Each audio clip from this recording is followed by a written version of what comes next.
It's like a dance with time. I struggle against fate as long as Pinky stands. I don't care about society's cruel whispers of baldness. No one can call me bald when Pinky stands strong. John, it's time. Get ready. Yes, sir. We'll be right there. All right, John. Let's begin. Yes, sir. Gently now. We don't want to lose Pinky, do we? Be very, very careful. Yes, sir.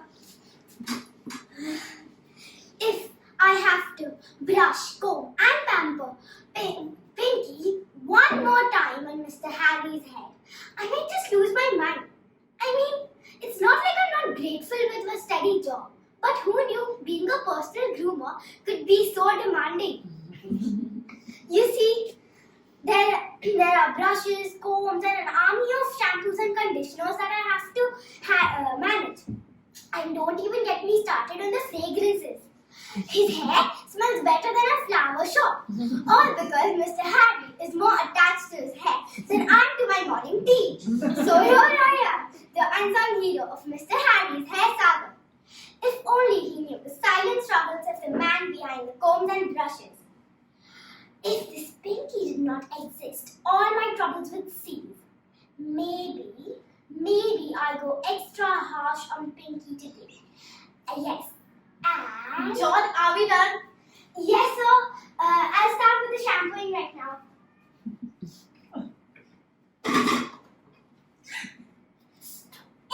Stop it. Well, that just feels wonderful.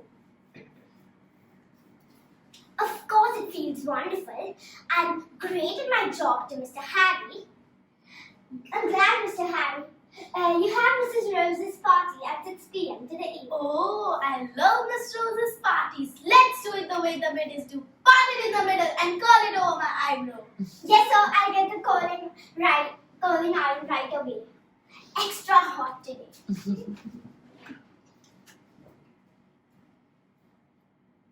Hot.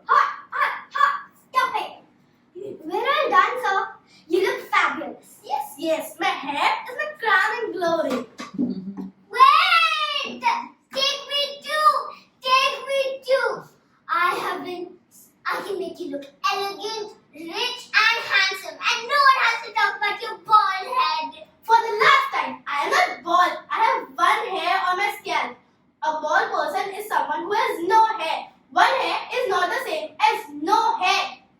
Why you never take me out? I have been sitting here collecting dust. My back hurts from all that sitting. Even I want to get out of this room, feel the sun on my face, go to parties, meet new hats. Absolutely not. What if you damage my Pinky? I will not stand it. Wreck? Pinky? So it's all about him, isn't it?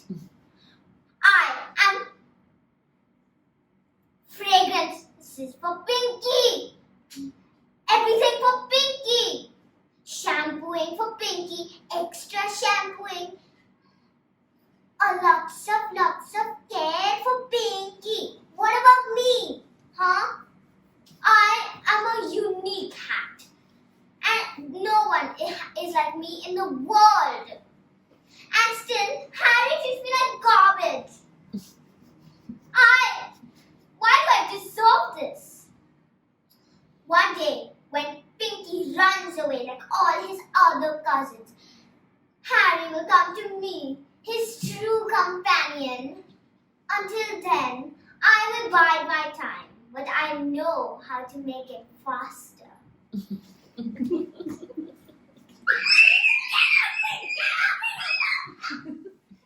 here now. Well, I am off now. Off to the club for lunch, then to Miss Rose's. Yes, sir. I loosened that hair at least.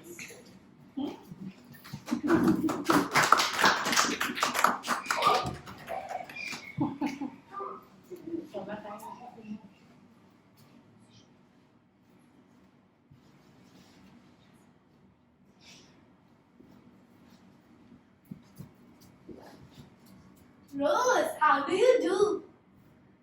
Well, Mr. Harry, how kind of you to join us. You look especially chipper today.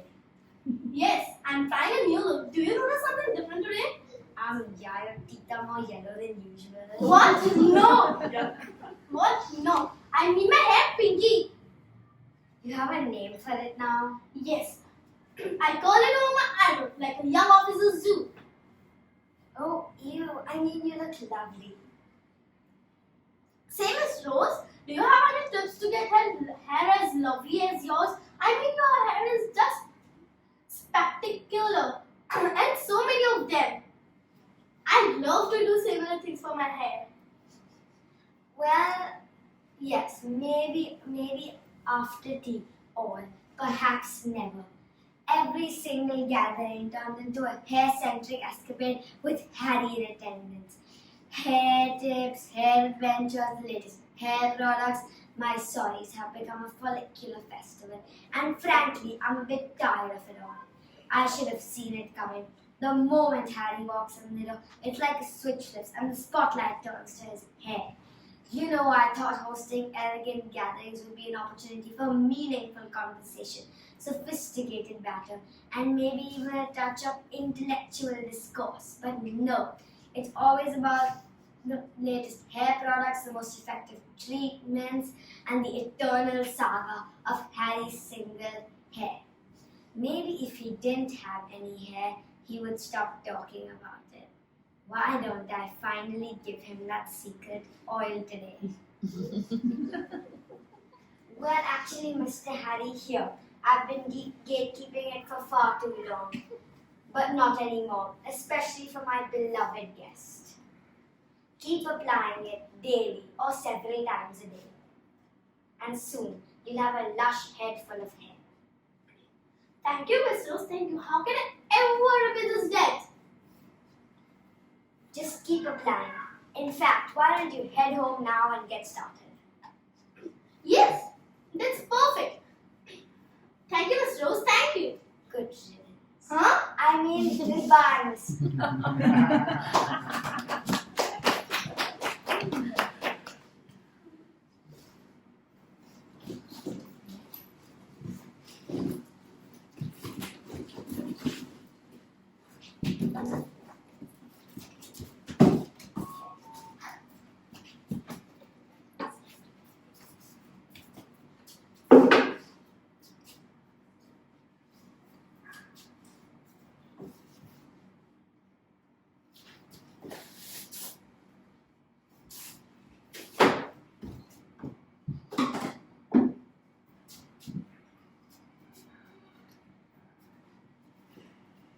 Dawn, today is the best day of my life. Miss Rose gave me some new oil.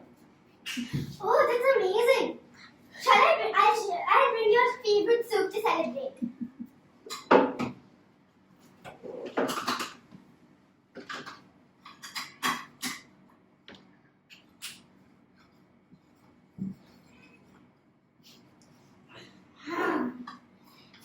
There we go.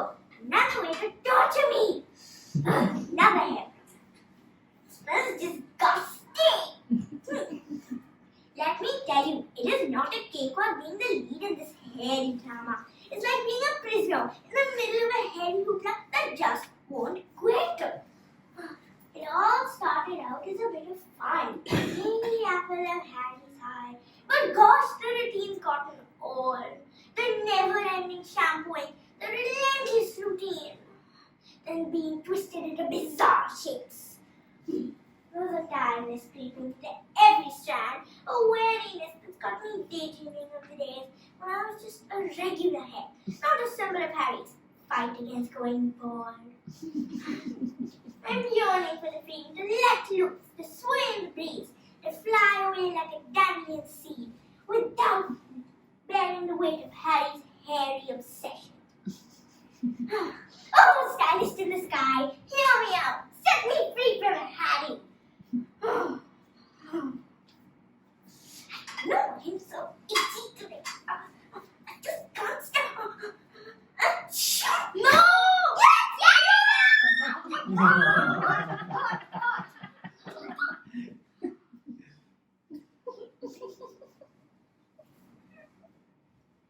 It's Pinky, my hair, my pit, my flowing dress betrayed my gravity.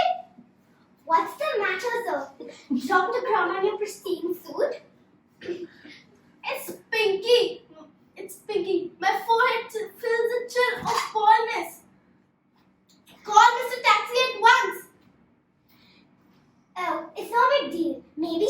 a break from your pampering routine. And Mr. Taxi, the taxidermist, whatever for? Just do as I say. Now hurry up! Yes, sir. Hello, Mr. Taxi, the taxidermist. You have an appointment today. It's really urgent. Come right now. What's the matter? How can I help? We need to preserve Pinky for all mankind to see. Preserve her hair. Are you serious?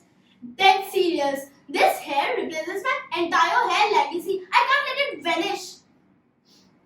You wouldn't believe the calls I've received in my line of preserving memorable things like wedding bouquets, geospells, and even more bizarre things.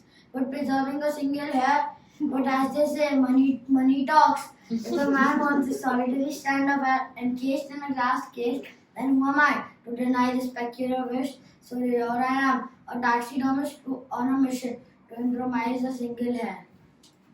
Don't worry, sir. Your hair will be in my glass case forever and ever. No!